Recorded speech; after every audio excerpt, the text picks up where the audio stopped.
She didn't just insult a passenger, she insulted the one person who could dismantle her entire career with a single text message. When Jessica Holloway, a senior flight attendant with a pristine record but a prejudiced heart, saw a young black woman sitting in seat 1A, she didn't see the heiress to the Sterling Airways empire. She saw someone she believed was unqualified to be there. What began as a sneering demand to check a boarding pass spiraled into a viral nightmare of public humiliation. But Jessica didn't know that the manager she threatened to call was the very man whose name was painted on the side of the jet. Buckle up. The karma in this story hits harder than severe turbulence. The air inside the first-class cabin of Sterling Airways Flight 402 from New York to London smelled of fresh orchids and expensive leather. It was a scent Sophie Sterling had grown up with, a sensory trigger that usually meant safety, comfort, and the embrace of her father's legacy. But today, as she settled into seat 1A, that familiar scent was tainted by the cold, piercing stare of the flight attendant standing by the galley. Sophie adjusted her hoodie. It was a beige cashmere piece from Loro Piana, understated and astronomically expensive, paired with vintage denim and fresh sneakers. To the untrained eye, she looked like a college student dressing for comfort. To the trained eye, she dripped with stealth wealth. Jessica Holloway, the flight attendant, clearly possessed an untrained eye. Jessica had been flying with Sterling Airways for 15 years. She wore her uniform like armor, crisp, tight, and intimidating. She prided herself on maintaining the exclusivity of the first-class cabin. In Jessica's mind, first class was a sanctuary for the elite. Silver-haired CEOs, famous actors, or old-money matrons with Louis Vuitton trunks. It was not, she decided the moment she saw Sophie, a place for young black women in hoodies. Sophie was busy texting her father, Robert Sterling. "Just boarded, Dad. The new interior refit looks good. A little stiff on the lumbar support, but the aesthetics are clean." She hit send and reached for the complimentary glass of champagne that had been placed on the console by a younger, nervous-looking junior attendant named Chloe. Before Sophie's fingers could touch the stem of the glass, a hand intercepted her. It wasn't violent, but it was firm and startling. Jessica whisked the glass away. "I'm sorry, miss," Jessica said, her voice dripping with a saccharine sweetness that didn't reach her eyes. "Pre-departure beverages are for ticketed first-class passengers only." Sophie paused, her hand still hovering in the air. She looked up, meeting Jessica's gaze. "I am a ticketed passenger. I'm in seat 1A. Jessica let out a short, dismissive laugh, barely more than a breath. She placed the champagne back on her tray, out of Sophie's reach. "Let's not play games today. It's a busy flight. If you're trying to snag a selfie for Instagram, you've got your shot. Now, please, the economy cabin is boarding through the second door, but you need to head back there immediately before you block the aisle for the actual guests." The cabin was filling up. A heavy-set man in a bespoke suit sat in 1B across the aisle, watching the interaction over the top of his Wall Street Journal. He didn't intervene, he just watched with mild amusement. "I'm not playing games," Sophie said, her voice calm. She had been raised in boardrooms. She knew how to hold her ground without raising her voice. "My boarding pass is on my phone. Do you want to see it?" "I don't need to see a fake screenshot, sweetheart," Jessica snapped, dropping the customer service mask entirely. "I know who belongs in this cabin and who doesn't. We have a manifest. Seat 1A is reserved for a VIP guest, a corporate affiliate. Not." She gestured vaguely at Sophie's hoodie, her lip curling. "Someone like you." Sophie felt the heat rise in her cheeks, not from embarrassment, but from a simmering anger she hadn't felt in years. She unlocked her phone again. "If you check your manifest, you'll see the name S. Sterling. That's me." Jessica rolled her eyes, turning her back to Sophie to address the man in 1B. "Mr. Henderson, can I get you a refill? I apologize for the disturbance. We're dealing with a stowaway situation." "Stowaway?" Sophie repeated, unbuckling her seatbelt. She stood up. She wasn't tall, but she had a presence that usually commanded a room. "I need you to scan my pass, right now. Or, you can call the gate agent." Jessica spun around, her face hardening. She stepped into Sophie's personal space. "Sit down. Now, you are disrupting the boarding process. If you do not grab your bag and move to economy row 34 where you likely belong, I will have you escorted off this plane by federal marshals. Do you understand what unqualified means? It means you don't have the status the money, or the class to sit in that seat. You are unqualified to be in this environment. The word hung in the air. Unqualified. It wasn't just an insult, it was a dog whistle. It stripped away Sophie's education, her business acumen, her identity, and reduced her to a stereotype. Sophie stared at the woman. She could end this right now. She could say, "My father is Robert Sterling, the man who signs your paychecks." But something stopped her. If she played the "Do you know who I am" card, Jessica would back down out of fear, not out of realization of her own bias. Sophie wanted to see how deep the rot went. She wanted to see exactly how Jessica Holloway treated people she thought were powerless. "Call the marshals then," Sophie said, sitting back down and crossing her legs. "I'm not moving." The tension in the cabin was thick enough to choke on. Chloe, the junior attendant, looked terrified. She approached Jessica, whispering urgently, "Jessica, maybe we should just check her pass again?" The scanner was glitching earlier and, "Quiet, Chloe," Jessica hissed. "You're new. You don't know how these people operate. They try to bluff. If you give them an inch, they take the whole plane. Watch and learn." Jessica marched to the front interphone and grabbed the receiver. She didn't call the marshals, though. She called the cockpit. "Captain Miller, we have a situation in first," Jessica said, loud enough for the first 3 rows to hear. "I have a non-compliant passenger refusing to vacate a premium seat. She's becoming aggressive." Sophie's eyebrows shot up. Aggressive? She hadn't moved from her seat since sitting back down. She hadn't raised her voice. She pulled out her phone and started recording. She didn't point it at Jessica's face yet. She just let it rest on her knee, capturing the audio. A moment later, the cockpit door opened. Captain Miller, a man with salt and pepper hair and a tired expression, stepped out. He looked at Jessica, then at Sophie. "What's the problem here?" Miller asked. "She's in seat 1A, Captain," Jessica said, pointing an accusatory finger at Sophie. "She refuses to show a valid ticket, she's been verbally abusive to the crew, and she's delaying our departure." Miller turned to Sophie. To his credit, he didn't immediately yell. He looked weary. "Miss, if you're in the wrong seat, please just move. We have a tight slot at Heathrow. Let's not make this a federal case." "I have my boarding pass right here," Sophie said, holding up her phone screen. The QR code was bright and clear. She refused to look at it. She called me unqualified and a stowaway without checking a single document. Miller reached for the phone, but Jessica intercepted again. "Captain, she's probably using a spoofing app. Look at her. Does she look like a corporate affiliate to you? The manifest says S. Sterling. That's obviously a system error, or she hacked the name. The seat is usually blocked for ownership family." Miller paused. He looked at Sophie again. He took in the hoodie, the sneakers. He hesitated. That hesitation was the dagger. He was weighing Jessica's 15 years of service against the appearance of the young woman in front of him. "Miss," Miller said, his voice hardening slightly, "I need you to grab your things. We can sort this out at the gate podium, but you need to get off the plane so we can close the doors." "I am not getting off this plane," Sophie said, her voice icy. "And I advise you, Captain Miller, to actually look at the manifest on your iPad. Look at the full passenger profile attached to seat 1A. Not just the name.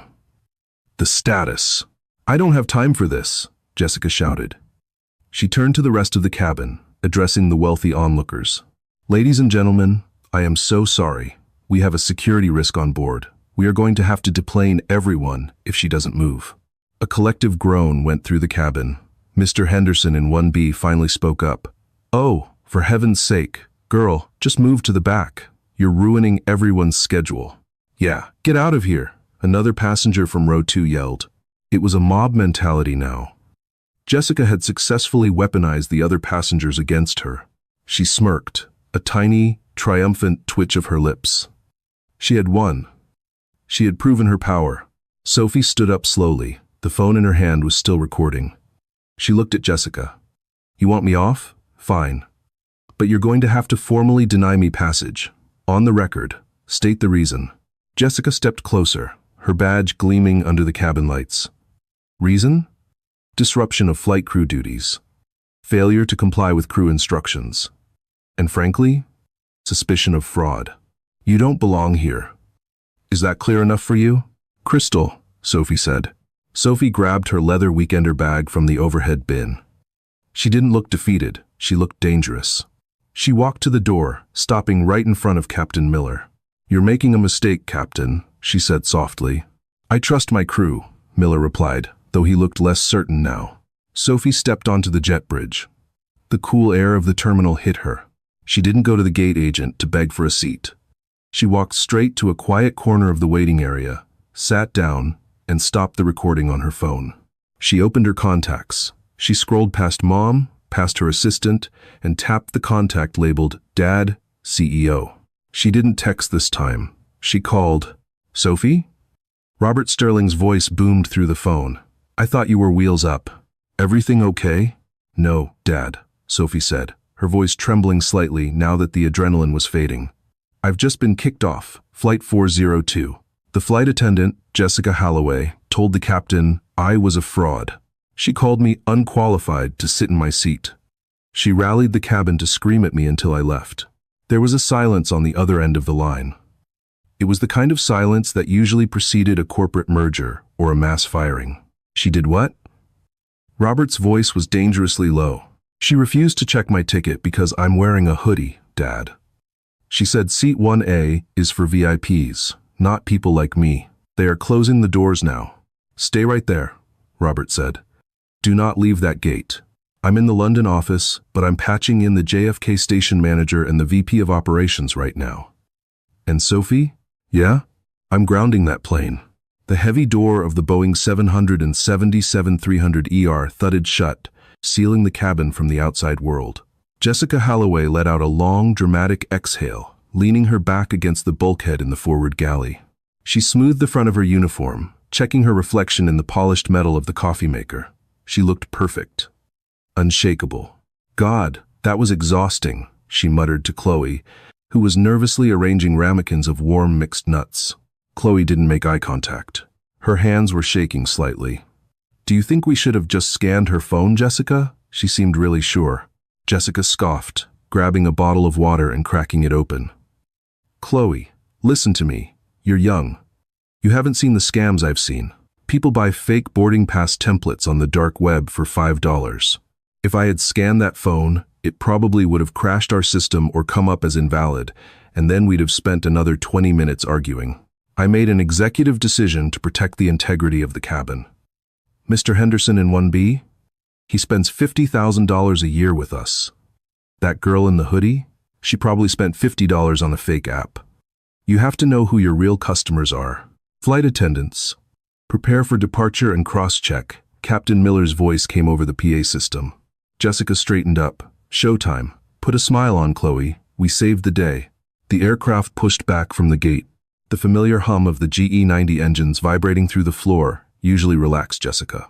It was the sound of her domain, her kingdom where she ruled supreme. She walked through the first-class cabin, doing her safety checks. She made a point to smile extra brightly at Mr. Henderson, who gave her a nod of approval. "Glad you got that riffraff out," Henderson mumbled, adjusting his noise-canceling headphones.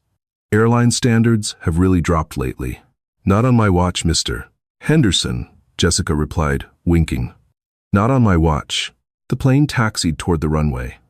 Jessica strapped herself into her jump seat, facing the rear of the aircraft. She closed her eyes, visualizing the layover in London. A glass of wine at the hotel bar, maybe a little shopping in Covent Garden. And then, the plane stopped. It wasn't a slow, traffic-related stop. It was a firm, jarring halt. The brakes hissed.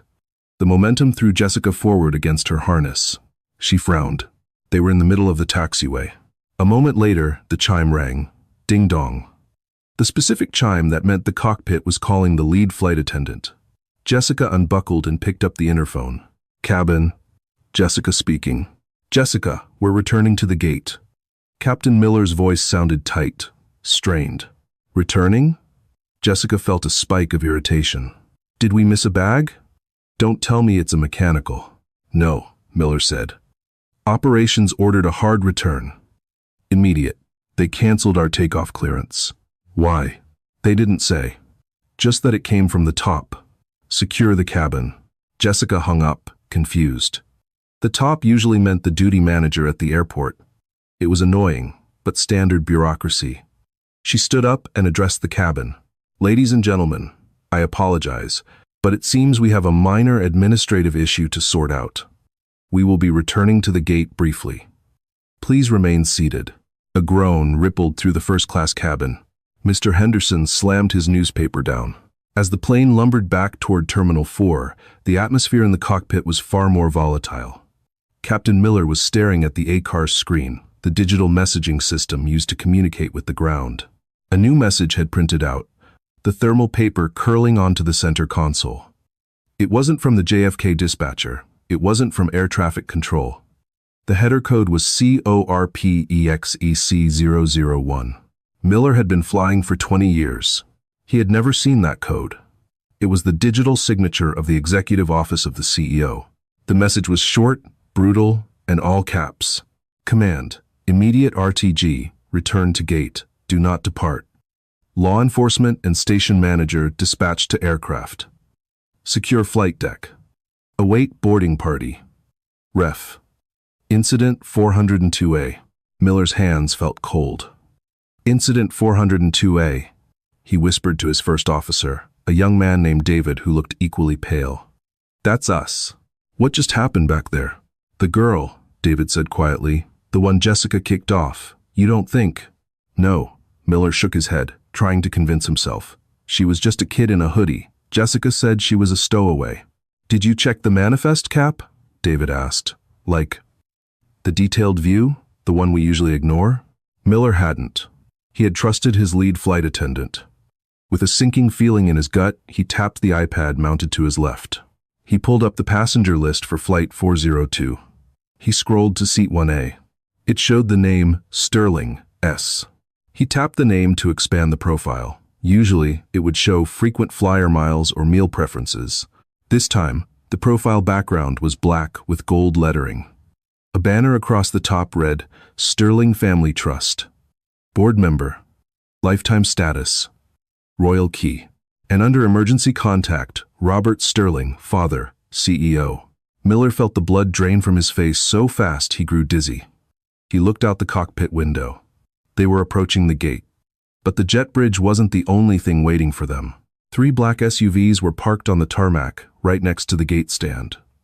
Police lights were flashing silently. Standing at the end of the jet bridge, visible through the terminal glass, was a phalanx of suits. Miller keyed the mic to the galley. "Jessica," he said, his voice trembling. "Yes, Captain? When that door opens, don't speak. Do not say a word." The seatbelt sign pinged off. Usually, this was the cue for passengers to stand up and grab their bags, but Jessica got on the PA immediately. "Please remain seated," she barked, her nerves fraying. "We are just processing some paperwork. No one is to stand up." She looked out the porthole window in the galley door. She saw the jet bridge moving to connect with the fuselage. What she didn't understand was the sheer number of people standing in the tunnel. The door hiss-clicked and swung open. Jessica put on her best authoritative but polite face, ready to scold the gate agent for the delay. "Look, we are already 30 minutes behind. I hope this is—" She stopped. It wasn't the gate agent. Stepping onto the plane was Arthur Pendergast. Jessica knew him by reputation only. He was the regional director for the entire East Coast operations of Sterling Airways. He was a man who usually dealt with union negotiations and senators, not individual flights. He was a tall man with a face carved from granite, wearing a charcoal suit that cost more than Jessica's car. Behind him was a woman with a tablet, looking terrified, and 2 Port Authority police officers. "Mr. Pendergast?" Jessica stammered, her confidence faltering. "I didn't know you were at JFK today." Pendergast didn't look at her. He didn't even acknowledge her presence. He walked right past her, into the first-class cabin, turned around, and stood at the front, facing the cockpit. "Captain Miller!" Pendergast shouted. It wasn't a question. It was a summons. Miller emerged from the cockpit, looking like a man walking to the gallows. "Yes, sir. I have a direct inquiry from Robert Sterling regarding this flight," Pendergast said, his voice booming in the quiet cabin. Every passenger in first class was listening now. "Mr. Henderson had taken off his headphones. The air was electric. There is a discrepancy with the passenger manifest." Jessica stepped forward, sensing an opportunity to defend herself. She assumed the discrepancy was the fraudster she had removed. "Sir, if I may, Jessica interjected, stepping between Miller and Pendergast. She smoothed her skirt. I believe I handled that situation. We had an undocumented passenger attempting to occupy seat 1A. She was belligerent and refused to show valid identification. Captain Miller and I made the decision to remove her to ensure the safety of our premium guests. Pendergast finally looked at her. His eyes were cold, assessing her like one would assess a structural crack in a wing. Undocumented. Pendergast repeated slowly. Belligerent. Yes, sir, Jessica nodded, gaining confidence. She was trying to use a fake screenshot. She didn't look like, well, she didn't fit the profile of our first-class clientele. I have 15 years of experience, sir. I know how to spot a scam artist. Pendergast stared at her for a long, uncomfortable silence. Then, he turned to the woman with the tablet, his assistant.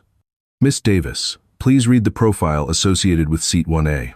Miss Davis cleared her throat. Her voice was shaky but clear. Seat 1A. Passenger name. Sophie Sterling. Status. Sterling Royal Key. Notes. Daughter of Robert Sterling, CEO. Shareholder, board observer. The silence that followed was absolute. It was a vacuum of sound. Jessica's smile didn't fade immediately. It froze. It became a grotesque mask as her brain tried to process the words, Sophie. Sterling? That's impossible, Jessica whispered. She was wearing a hoodie. She was black. The moment the words left her mouth, she knew she had made a fatal error.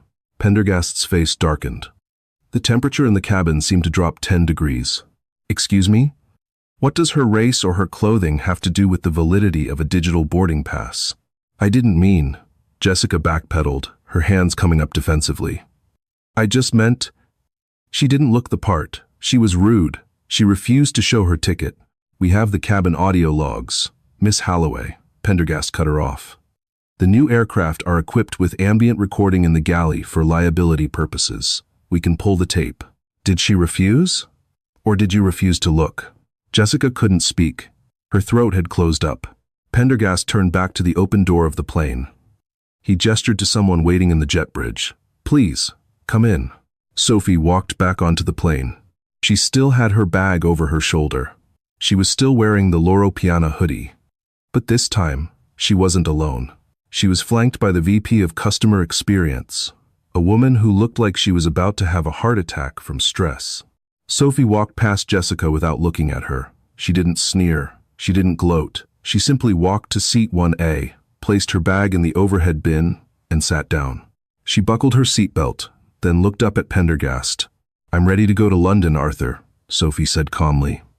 But I don't feel safe with this crew. Pendergast nodded. Understood, Miss Sterling. He turned to Jessica and Captain Miller. Captain Miller, Pendergast said.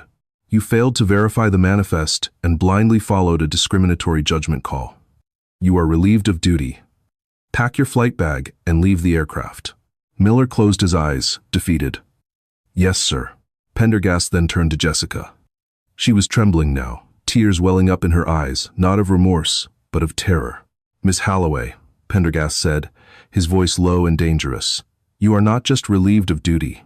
You are suspended pending an immediate investigation into violation of civil rights, breach of contract, and gross misconduct. You will surrender your badge to the officers. You can't do this, Jessica shrieked, the panic taking over. I have tenure. I have 15 years. You can't fire me over one mistake. She trapped me. She didn't tell me who she was. Sophie spoke from her seat, her voice cutting through Jessica's hysteria. I shouldn't have to tell you who my father is for you to treat me like a human being, Sophie said. You didn't check my ticket because you decided my skin color made me unqualified.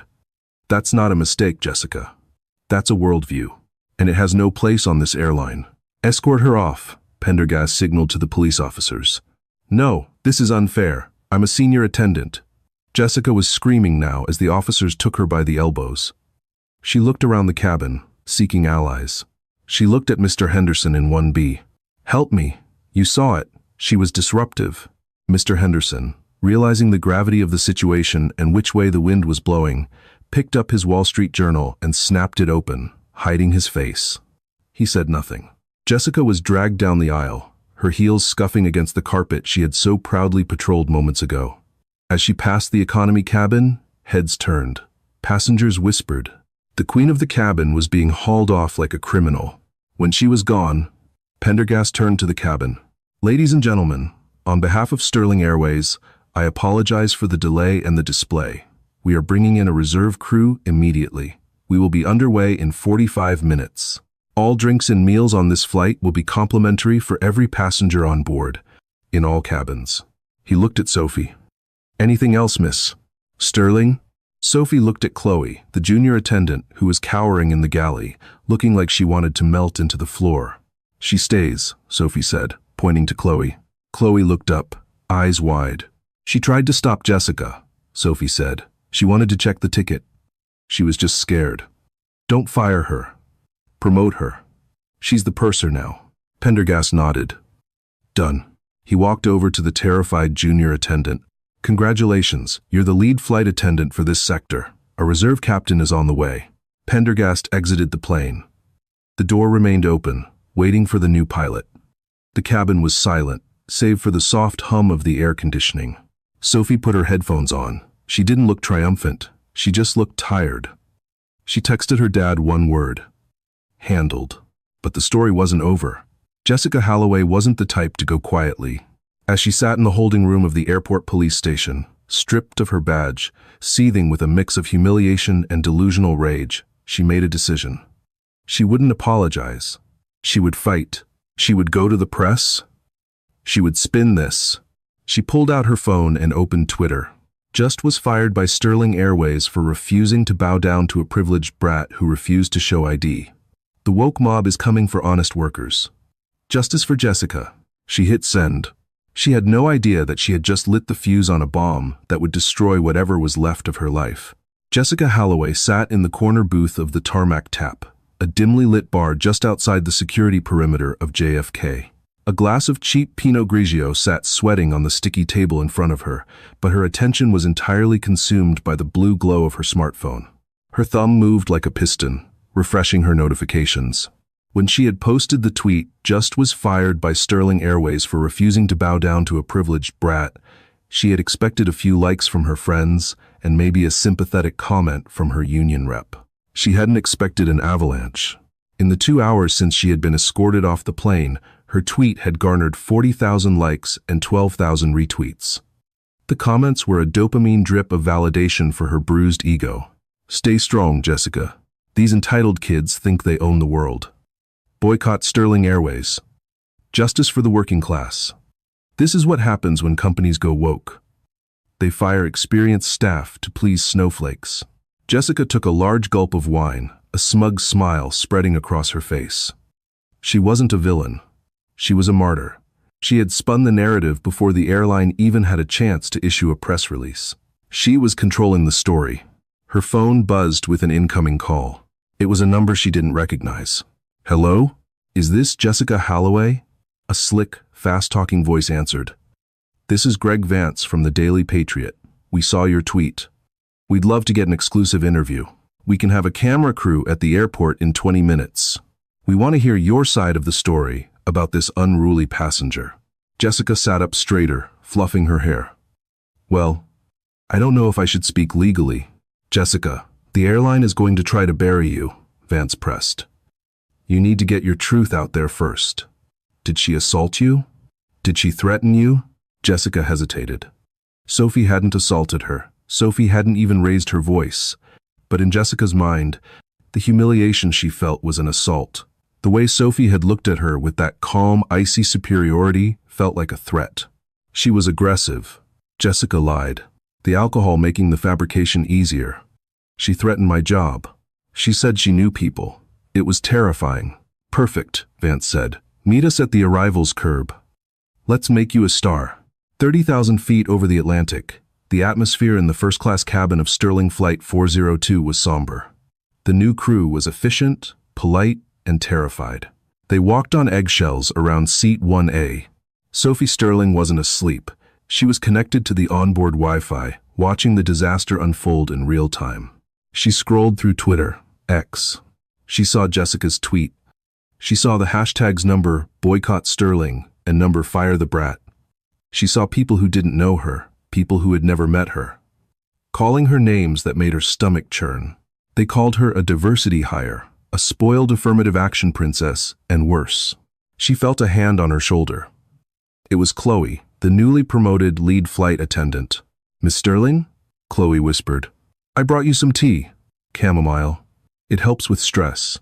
Sophie took the cup, her hands shaking slightly. "Thanks, Chloe. Have you seen this?" She gestured to her phone. Chloe glanced at the screen and grimaced. "Don't read it, Miss Sterling. She's lying. We all know she's lying." "It doesn't matter if she's lying," Sophie said, her voice hollow. "It's out there. Truth takes the stairs, lies take the elevator. By the time we land in London, half the world is going to hate me." Sophie's phone pinged with an email. It was from the Sterling Airways Crisis Management Team. The subject line was, "Status Red, Media Response Strategy." She opened it. It was a thread including her father, Arthur Pendergast, and the head of PR, a ruthless woman named Victoria Sharp. From Victoria Sharp, "The narrative is spiraling. Holloway has given an interview to a cable news network claiming Sophie was verbally abusive and physically intimidating. We need to release the galley audio immediately. We cannot wait for the legal review. We need to kill this story now." From Robert Sterling, "Do it, burn it down, release the audio and the cabin CCTV. I want her statement juxtaposed with the reality. No redactions." Sophie looked out the window at the dark ocean below. She didn't want to be the center of a viral war. She just wanted to go to her meeting in London. But Jessica had started a fire, and Sophie knew the only way to put it out was to suck all the oxygen out of the room. By the time Jessica finished her interview with the Daily Patriot, she felt invincible. She had cried on camera, fake tears, but effective. She had described Sophie as a thug in a hoodie who terrified the passengers. She had painted herself as the guardian of the skies, struck down by corporate greed. She went back to her hotel room, expecting to see her follower count explode. It had. But the notifications had changed. Instead of "Stay strong," the comments were now, "You are a liar." "Oh my God, listen to the audio. Racist Karen gets caught in 4K. Rip your career." Jessica frowned. Her heart hammered against her ribs. She clicked on a link that was trending #on worldwide, "The Real Sophie Sterling." It was a press release from Sterling Airways. But it wasn't just text, it was a video file. Jessica's hands shook as she pressed play. The video was a split screen. On one side was the CCTV footage from the first-class cabin, clear and high definition. On the other side was a transcript of the audio, scrolling in real time. The video showed Sophie sitting quietly. It showed Jessica snatching the glass of champagne. Audio, Jessica. "I don't need to see a fake screenshot, sweetheart. I know who belongs in this cabin and who doesn't." The video showed Jessica leaning over Sophie, aggressive and sneering.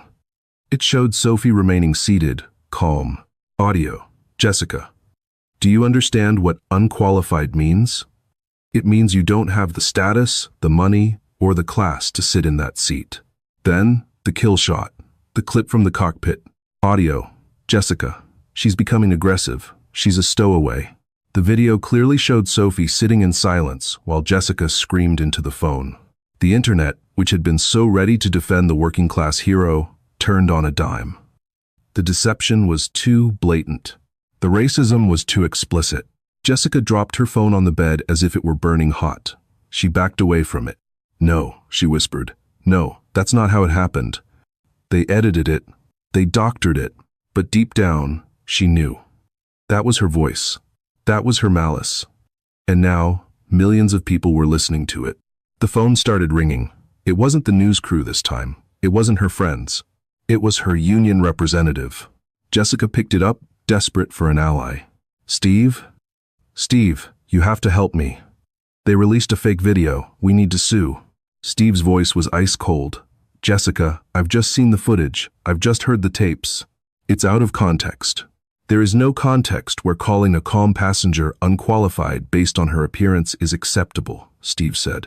"The union will not be representing you in any wrongful termination suit.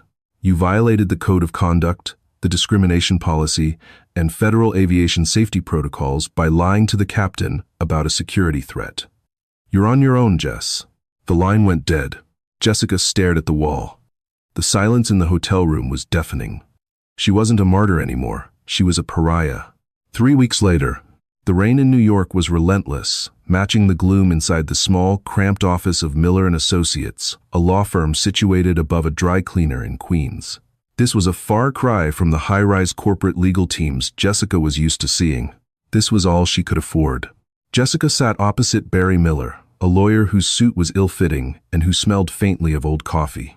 "It's not good, Miss Holloway," Miller said, shuffling through a stack of papers. "It's really not good." "Can't we sue for defamation?" Jessica asked, her voice shrill. She looked terrible.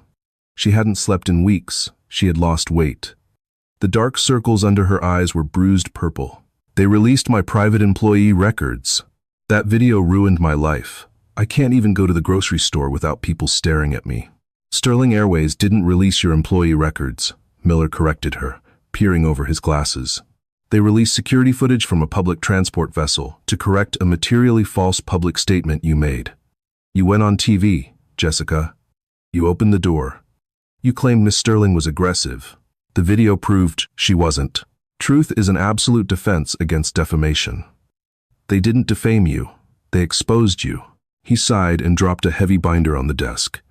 "But that's not the problem. The problem is this." He pointed to a document with the Sterling Airways letterhead. It was a formal legal complaint. "They are countersuing," Miller said. "Countersuing?" Jessica blinked. "For what? I don't have any money." "Civil damages," Miller read from the sheet. "Operational disruption, fuel costs for the returned aircraft, airport slot delay fees at Heathrow, and, most significantly, brand reputation damage." "Fuel costs?" Jessica whispered. "You forced a fully loaded Boeing 777 to return to the gate based on a lie," Miller explained. "Do you have any idea how much jet fuel gets burned in a taxi and takeoff sequence? Plus the crew overtime? They are calculating the hard costs of that incident at around $45,000. And they want you to pay it." Jessica felt like she couldn't breathe. "I don't have $45,000. I have savings, but that's my retirement." "Speaking of retirement," Miller grimaced, "I spoke to the airline's HR counsel this morning. Because you were terminated for gross misconduct involving a breach of federal aviation regulations, specifically lying to the flight deck about a security threat, your severance is zero. Your flight benefits are permanently revoked. And your pension?" He hesitated. "What about my pension?" Jessica asked, her voice trembling. "I worked there for 15 years. That's my money." "The company contributions are vested," Miller said, "but there's a clause. In cases of malicious action causing financial loss to the company, they can freeze the payout pending the result of the civil suit. They are holding your pension hostage to pay for the fuel bill, Jessica." Jessica put her head in her hands. She began to sob. It was a dry, heaving sob of total defeat. "This can't be real," she choked out. "I just wanted to check a boarding pass. I was just doing my job." "No," Miller said, his tone unusually harsh for a hired lawyer. He was tired of her delusions. "You weren't doing your job. You were profiling a passenger, and you picked the one passenger on Earth you shouldn't have messed with." "I can try to settle this, Jessica. I can try to get them to drop the lawsuit for the fuel, but you are going to have to do something you clearly don't want to do." "What?" Jessica asked, looking up, her mascara running. "You have to apologize, publicly, unconditionally. You have to admit you lied. You have to admit you were biased. And you have to sign an NDA barring you from ever speaking about Sterling Airways or the Sterling family again." "If I do that, I admit I'm a racist," Jessica hissed. "I'll never get a job again." "Jessica," Miller said, closing the folder, "Google your name right now. You are already unemployable. The only question is whether you want to be unemployable and bankrupt or just unemployable." While Jessica was facing the ruin of her financial life in Queens, Sophie Sterling was in London. She was sitting in the boardroom of the Sterling Airways European headquarters. The room was glass-walled, overlooking the rainy runway of Heathrow Airport. Her father, Robert Sterling, was at the head of the table. Arthur Pendergast was there, along with the entire board of directors. "The Q3 projections are holding steady despite the PR blip," the CFO was saying. "Actually, brand sentiment has increased among the 18 to 35 demographic. They appreciate the transparency of the video release. They see us as a brand that keeps it real." Sophie sat quietly, listening. She was no longer wearing a hoodie. She was wearing a sharp, tailored black blazer. "Sophie," her father said, turning to her. The room went quiet. "We have a decision to make regarding the Holloway litigation." Her lawyer reached out. "They are offering a full public apology in exchange for dropping the financial damages suit." Robert looked at his daughter. The power dynamic had shifted. He wasn't just asking her as a father, he was asking her as a future leader of the company.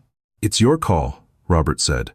"We can crush her, we can take her pension, we can make sure she loses her house to pay that fuel bill. She humiliated you, she lied about you.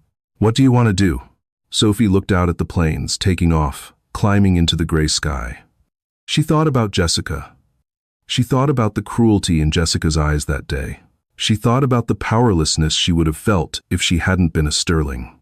If she had just been a regular black woman in Seat 1A, she would have been dragged off that plane, arrested, and likely charged with a federal crime based on Jessica's lies. Jessica hadn't shown her any mercy. But Sophie was a Sterling, and Sterlings didn't punch down. They didn't need to. "Take the apology," Sophie said quietly. "That's it?" Pendergast asked, surprised. "You're letting her off the hook?" "No." Sophie turned to face the board. Her eyes were hard. "I'm not letting her off the hook. Taking her money won't teach her anything. She'll just blame us for being greedy billionaires. She'll play the victim forever." Sophie leaned forward. "Make her apologize on video. Post it on our main channel. Let the world see her, admit exactly what she did. That is a punishment worse than bankruptcy for a narcissist like her. Let her live with the shame. That's her karma. She wanted to be famous? Let's keep her famous." Robert Sterling smiled. It was a proud, shark-like smile. "Excellent decision. Motion carried."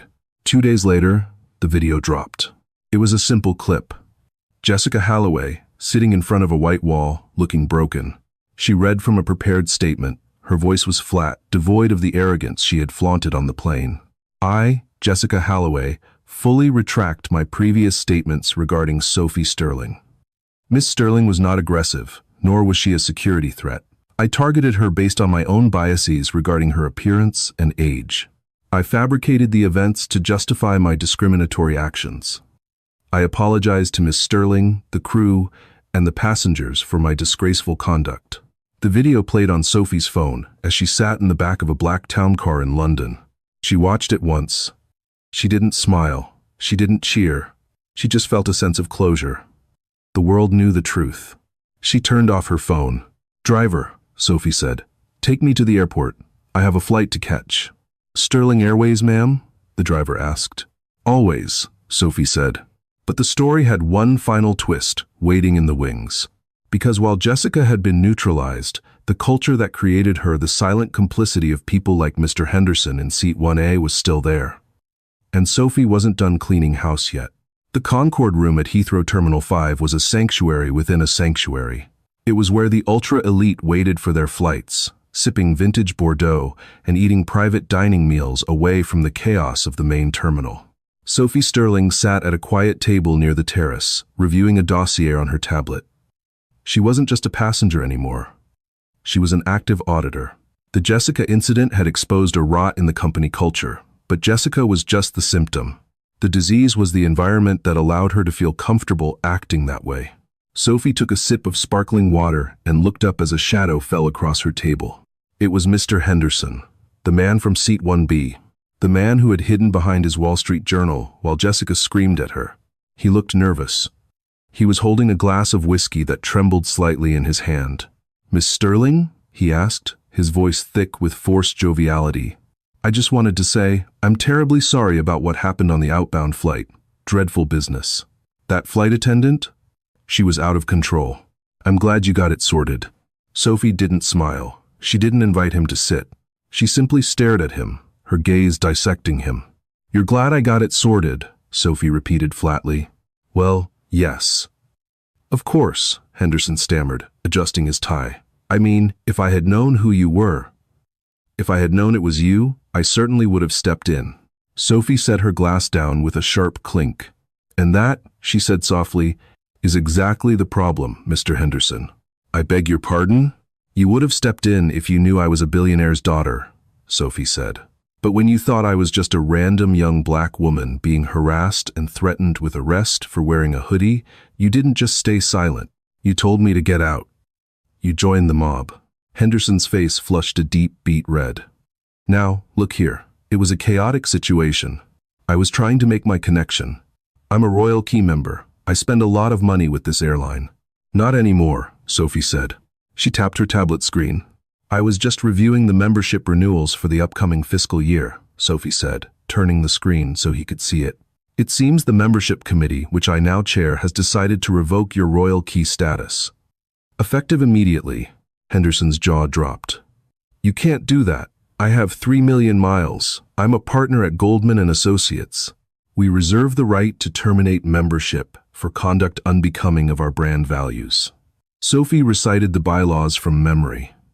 "Harassing other passengers and inciting a disturbance falls under Section 4, Paragraph B. This is petty," Henderson sputtered. "You're doing this out of spite." "No," Sophie stood up, gathering her things. "I'm doing this because luxury is a privilege, Mr. Henderson, and you are unqualified to sit in my cabin." She walked away, leaving him standing there, his mouth open, stripped of the status he valued more than his own integrity. 6 months later, the rebranding of Sterling Airways was subtle but powerful. The uniforms were updated, but more importantly, the training was overhauled. The Holloway Protocol became a mandatory course for every employee, from baggage handlers to captains. It focused on implicit bias, conflict de-escalation, and the absolute right of passengers to exist in the spaces they paid for. Sophie didn't stop there. She launched the Sterling Horizon Scholarship, a $10 million fund designed to pay for flight school and aviation management degrees for underrepresented minorities. She wanted to ensure that the next time a young black woman walked onto a plane, the person greeting her at the door might look like her. But what of Jessica Holloway? Karma, as Sophie had promised, hit hard. Jessica was living in a small studio apartment in New Jersey, having been forced to sell her condo to cover her legal debts. The fuel bill lawsuit had been dropped in exchange for the apology, but the legal fees to her own useless lawyer, Barry Miller, had drained her savings. She was currently working the checkout counter at a discount retail chain. It was honest work, but for a woman who had spent 15 years serving champagne at 30,000 feet, it was a daily purgatory. It was a Tuesday afternoon when it happened. Jessica was scanning items, cheap socks, bulk candy, generic shampoo when a customer approached the register. It was Chloe. The former junior flight attendant looked radiant. She was wearing the new Sterling Airways purser uniform, a sleek, navy blue design with gold accents. She looked confident, happy, and professional. She was buying travel-sized toiletries for her next trip. Jessica froze. She held a bottle of conditioner in her hand, unable to scan it. She looked at Chloe, and for a second, she expected Chloe to sneer, to mock her, to laugh at how the mighty had fallen. Chloe looked at Jessica. There was a flicker of recognition in her eyes, a moment of shock. She took in the smock, the name tag that just said Jess's, the tired lines around Jessica's eyes.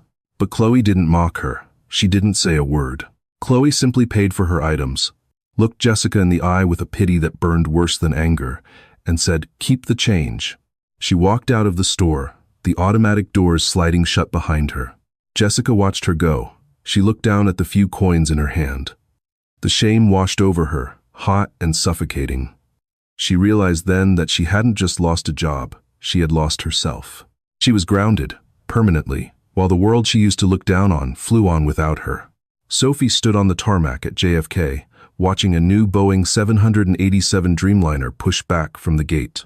The tail fin was painted with the Sterling logo, but below the cockpit window, a new name had been stenciled in small, elegant script. The Horizon. Her phone buzzed. It was a text from her dad.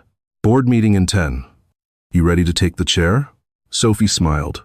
She tightened her scarf, no hoodie today, though she kept it in her bag as a reminder. She looked up at the plane soaring into the clouds, cutting through the turbulence, climbing higher and higher. "I'm ready," she whispered to the wind. She turned and walked toward the corporate offices. She wasn't just the daughter of the CEO anymore. She was the future of the airline. And in her sky, there was room for everyone to fly. And that is the story of how one flight attendant's prejudice grounded an entire career and changed an airline forever. It's a powerful reminder that you never truly know who you're talking to, and that treating people with dignity shouldn't depend on their status or what they're wearing. Jessica learned the hard way that when you try to clip someone's wings based on hate, you're the one who ends up crashing. If you enjoyed this story of high-altitude justice and instant karma, please destroy that like button. It really helps the channel grow. What would you have done if you were in seat 1A? Would you have kept your cool like Sophie, or would you have caused a scene? Let me know in the comments below. I read every single one. Don't forget to subscribe and hit the notification bell so you never miss a new story. Thanks for watching, and fly safe.